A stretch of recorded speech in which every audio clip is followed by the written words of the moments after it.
El portal de las historias.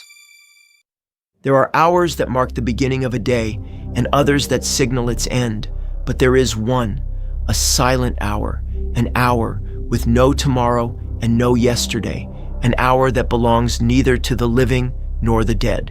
3:33. Those who open their eyes at that moment do not fully awaken. They are not in this world, nor in any other we can name. They say if you hear the tick of a clock with no hands, if the air thickens like tar, if everything around you comes to a halt, then it's already too late, because you haven't woken up, you've been chosen, and in that still moment, in that crack of the universe, something ancient and hungry opens its eyes too. This story is not a warning, it is a testimony, and if you've begun to read, you're already inside the clock.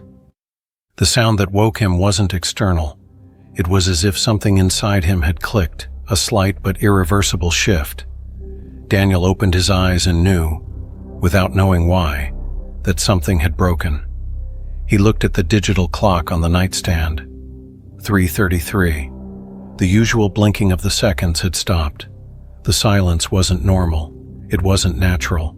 It was a silence with shape, with weight, with intention.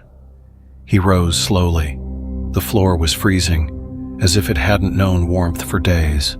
When he opened his bedroom door, the house greeted him with an unnatural stillness. His mother stood in the bathroom, mouth open, toothbrush frozen mid-air. She wasn't breathing. She didn't blink. Her eyes gleamed, as if still seeing, but trapped elsewhere. Daniel stepped back, stumbling over his own breath. The hallway clock, 3:33. The microwave in the kitchen, 3:33. His phone, no signal. Battery stuck at 67%. When he looked out the window, he understood the magnitude of the horror. The world wasn't moving. The wind was frozen. Leaves suspended in eternal flight. A hummingbird halted before a flower, as if the universe had paused its pulse. But then Daniel saw something even more terrifying. He wasn't alone. In the distance on the empty street, someone was walking, slowly, crookedly, as if their joints had forgotten how to move, wearing a long coat made of what looked like human skin. Their feet didn't fully touch the ground, and where a face should have been, there was only a black hole, a void that seemed to swallow everything around it, a living stain that dripped in silence, oozing darkness. Daniel blinked, and when he opened his eyes, the figure was closer, and behind it, another, and another. With every moment, the frozen world accumulated more echoes, shadows that weren't shadows, shapes watching him without eyes. He tried to run, but the city had become a sealed labyrinth. Doors were blocked, windows sealed. The sky, blackened, held a shattered full moon like a mirror that reflected nothing. On his bedroom wall, someone had written in dry blood, "Don't wake at 3:33. Don't look, don't speak, don't be seen." But it was too late. He had already looked. He had already spoken. He had already been seen. And in the reflection of the turned-off TV, a figure identical to him stared back, smiling. Daniel didn't know how much time had passed. The clock still read 3:33. His body felt no hunger, no sleep, no cold, only a constant pressure, as if something invisible was crushing his chest from within. He wandered the streets. The frozen bodies were more than statues. They bore expressions of terror, of pleading. Some stretched their hands as if fleeing from something he hadn't seen yet. Others curled into fetal positions, hiding behind shattered windows.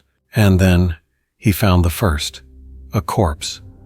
Unlike the others, this one was truly dead, decomposed, rotten, sitting in lotus position before a wall etched with symbols scratched in with fingernails, spirals, broken clocks, eyes crying sand.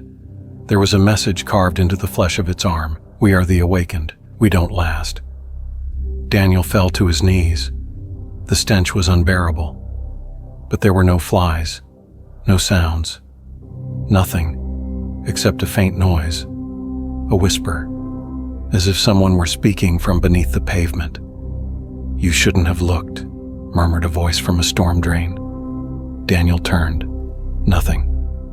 Now you are part of the clock. He ran, without direction, without hope, and the clocks kept reading 3:33. That's when he saw the black door, alone, made of rotting wood, with no building around it, suspended in the middle of a frozen park without hinges or frame, and behind it, a red mist, pulsing, alive. At the top, written with rusty nails, it read, "Here the instant ends." Daniel reached out his hand, the door breathed, and then the sky cracked, like glass, like bone. Something enormous was moving above, something that had been watching since before he was born, since before time began, because time didn't stop. Time devoured him. The door didn't open. It dissolved, as if it had never belonged to this world. Daniel passed through it, and the cold ceased to be cold. The ground was no longer ground, and the sky had no shape. He floated in a space where everything seemed to breathe. The stars weren't stars, they were eyes, millions, all open, all watching him. An infinite spiral pulsed on the horizon, made of colossal bones and dead constellations, and at its center a colossal heart floated, black as oblivion. Its beats shook reality, warped space. Each beat seemed to tear away a piece of reason. "What is this?" Daniel whispered, but his voice fractured, as if he had uttered something forbidden. Around him floated human shadows, twisted. Some wept, others laughed without mouths. One spoke to him without moving lips. "We are fragments of time that shouldn't exist. How do I get out of here?" There is no way out, only understanding. And then, dissolution. A being emerged from the abyss. It had form and not. A clock with no hands. A body of spinning spheres, lidless eyes, and a skull cracked open, leaking golden sand. Its name could not be spoken, but Daniel felt it, an echo engraved in his spine.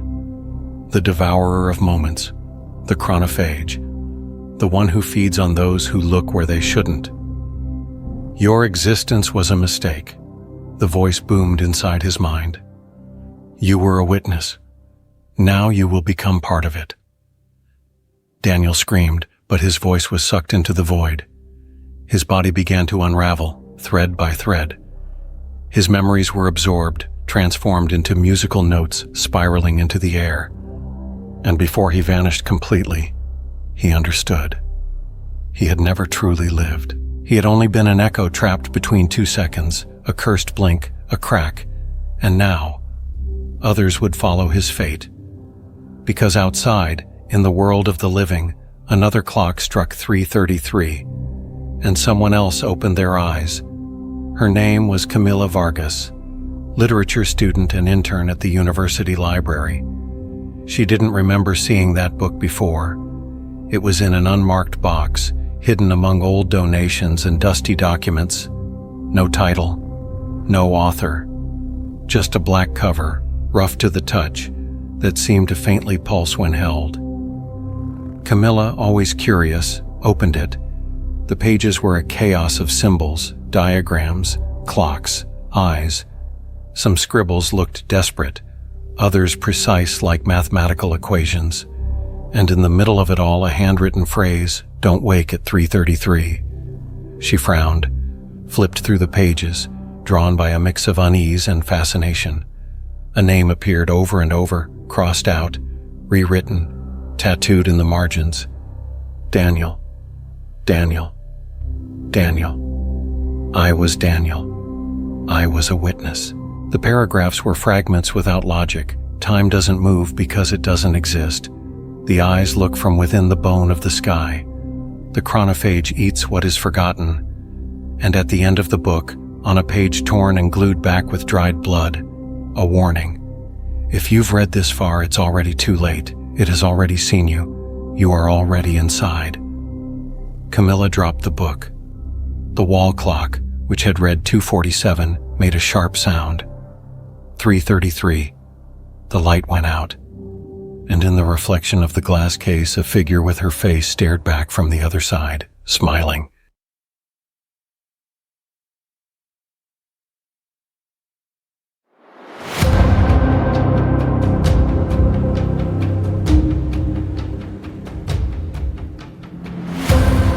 Gracias por escuchar. El viaje apenas comienza. Hasta la próxima.